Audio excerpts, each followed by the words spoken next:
Hey, good morning at Properties. It's Amy Corr and Kevin Van Eck from your coaching and training team. Just wanted to reach out to you this morning. We know that it's probably been kind of a crazy few days, and we know that there's quite a few things kind of coming down the pike over the next few weeks in regards to this COVID-19. And so what we'd like to do is really make sure we can help you stay consistent, productive, and really just be a great support to all of you out there as you're trying to run your businesses and are really trying to guide your clients through an uncharted time. So what we wanted to, focus on during these different sessions, they're really kind of productivity points or periods where we just give you a quick, 10 minutes maybe of what to focus on for the day. Yeah, I think for today, what we really want to focus on is communication. And we know that communication is key anytime, but especially when people are stressed, we need to over communicate. And so we're going to talk through each type of client or person in our pipeline that we might have, and that includes active sellers, pipeline sellers, and then active and pipeline buyers. Because when you reach out to them, we need to have key talking points in order to make them feel more comfortable making a decision, whatever that decision might be, and continue to be the advisor during this time. And if we are that advisor during this time, just as Thad's email said, it will bring them closer to us and really grow that relationship. So part of this as well is to be realistic and not just be the sunny side is always up. It's really to be realistic so they can make decisions for the future that are good for them, their families, and those around them. Yeah, and so the first people that we really wanted to talk a bit about are those sellers, those active sellers that you're working with right now. We know that, there's been a lot of news over the last 3 or 4 days, and I'm sure many of you are getting phone calls, outreach from your clients, really looking for some guidance as to, what they should be doing. And, I think the biggest thing we can focus on for them is to really just sort of stay the course right now. Kevin, myself, Thad, and Mike, we've really been monitoring a lot of feedback from all of you as far as how the market's been looking and what kind of activity is going on in light of, some of the health concerns that we're seeing. And so it's really sort of stay the course for them. I think the other thing to really focus on is, staying in as close communication with them as you can. Very much being the one to reach out, make the phone call, be the one that kind of guides them through the process and the conversations of what might be happening next. I think that's really important. The other thing is there's a lot of data and there's a lot of tools that you can use right now. I would highly recommend pulling information, the hot sheet on a daily basis from the MLS. See what's going under contract, see what else is coming on the market, see what's canceling. I think it's really important for you to keep your sellers, abreast of everything that's happening on, a day-to-day in the marketplace right now. There's also InfoSparks. I was just pulling information from InfoSparks last night, and, there's just some really good data that you can use and share with your sellers. For those of you who have access to Showing Time, that's also a really great resource for some of you to be able to see what kind of showing activity is taking place. I was just looking at the hot sheet this weekend, and in New Trier, which is one of the suburban markets, I think we had 16 homes go under contract in the last 3 days. To me, that's a really strong sign that people are still out there. So this is the type of stuff that you need to share with your sellers. But I also know that some of them may not be getting a lot of showings.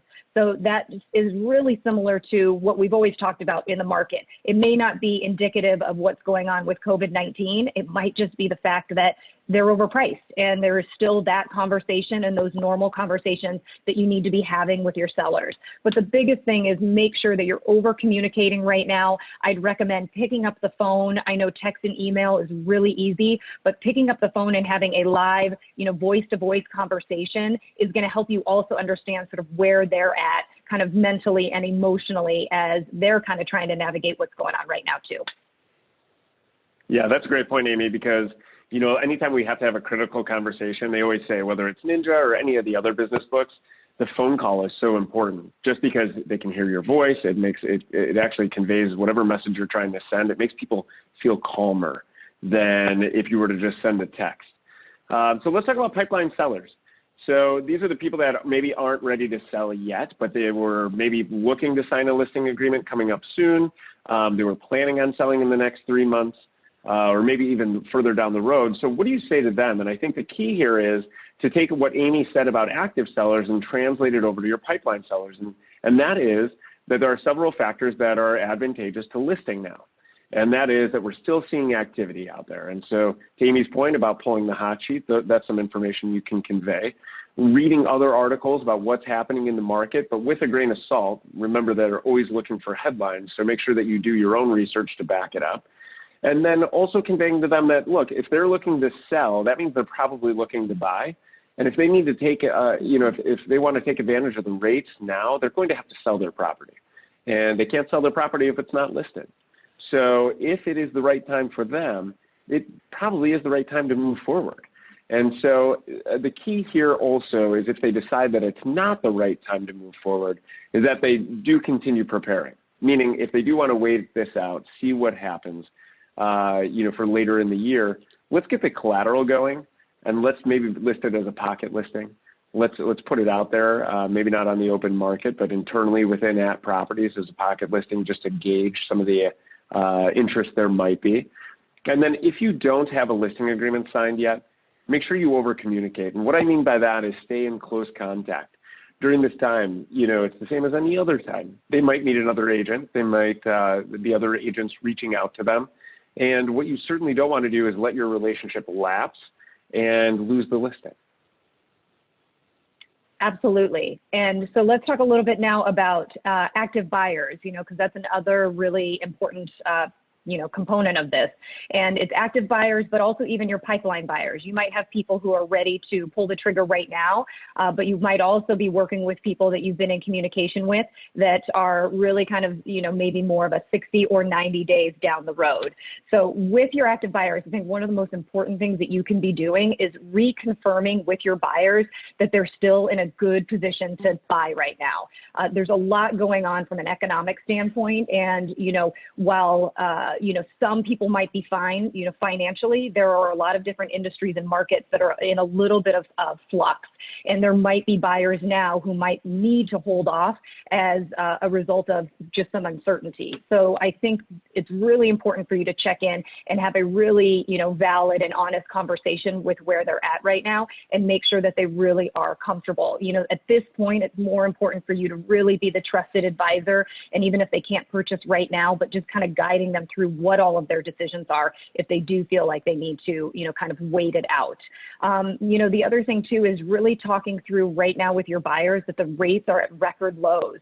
Some buyers, I had a few agents call and they had buyers asking, should we hold off because is this situation going to get worse?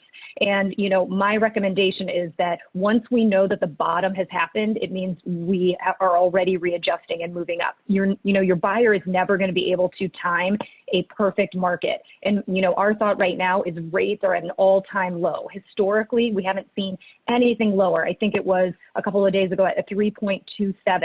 You really can't get much lower than that. So the idea is that there's great inventory right now. There's sellers that are really motivated to move their property, and I think it's a really great time for your buyers. Now, for the buyers that might be kind of on the sidelines or choosing to hold off for a little bit just to wait it out, or maybe their timing is a little bit down the road. Similar to pipeline sellers, you really still can stay in front of them. Make sure that you have them up on a search.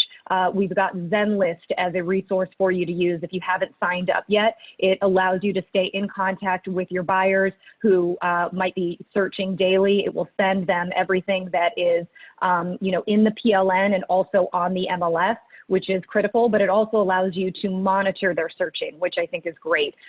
So, making sure to have that set up. And then also just other ways to add value for these buyers that might be a little bit more down the road or uncertain about whether or not to pull the trigger.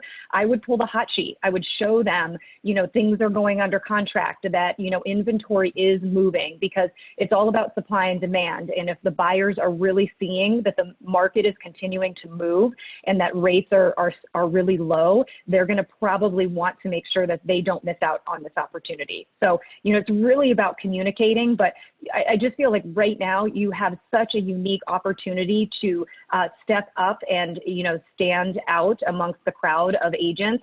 Many people might be nervous. And when fear is, kind of mixed into all of this right now, what ends up happening is people tend to do nothing. So, I just think overall, really encouraging you to try to create some structure in your weeks right now and figure out, how am I going to best service all of my clients, whether it's an active seller, it's a potential pipeline seller, or it's my buyers. You know, I think it's really business as usual and figuring out how to be that great trusted advisor. Yeah, this is definitely a time, like Amy says, to stay in touch with your people, continue growing the relationship. I think with that also, in helping them calm, especially if they're sellers, just let them know that you are taking care of their property. And what I mean by that is you are practicing safe habits. If you're showing or if you're doing open houses, you're following what the CDC says, you know, low touch, high sanitation, make sure you have everything you need. And then beyond that also is when your clients are stressed, realize that they may act differently, right? And so with that, approach them, like Thad said in an email last week, approach them with empathy, approach them with understanding, because when someone is selling their home, it's in the top 10, it's in the top 5 list of things that stress people out when they're moving. And so if you layer on what's happening in our world now, you can only imagine how stressed they are in doing the same thing. So approach your clients if they're stressed and they lash out for whatever reason. Approach them with some understanding because they're probably stressed about what's happening. Provide them with some good information and data and guidance, and we'll help you with that through this week. And so if you have questions, I think one of the things that we set up for you, you can email @coaching@properties.com, and that's atcoaching@atproperties.com. And if you send any questions or comments or feedback on what you're seeing in the market, it would be really helpful so we can share it here every morning with Amy and Kevin for coffee. And we look forward to seeing you. Later today. We're going to put something out, and then also throughout the rest of the coming weeks, where we're going to be able to share some tips, some things that you can do, and some information that you can share. And, you know, communication is really important during this time. And, you know, I think the thing that's most important for us is we want you to feel like, you know, you're sort of not alone in this either. You know, we are a big collaborative group, and I think we are stronger working together. So the more that you can share, you know, to Kevin's point with us, please do so. We want to make sure that we are a great resource to you every morning as you get up, and we give you something to really kind of focus and anchor on over the next few weeks. Sounds good. And I promise tomorrow my face won't be this white. I'm going to send my hair and makeup guy to him tomorrow morning, so he looks a little better. Little eye cream. Thank you. All right. Thanks, guys. Have a great day. We'll talk to you soon. Bye.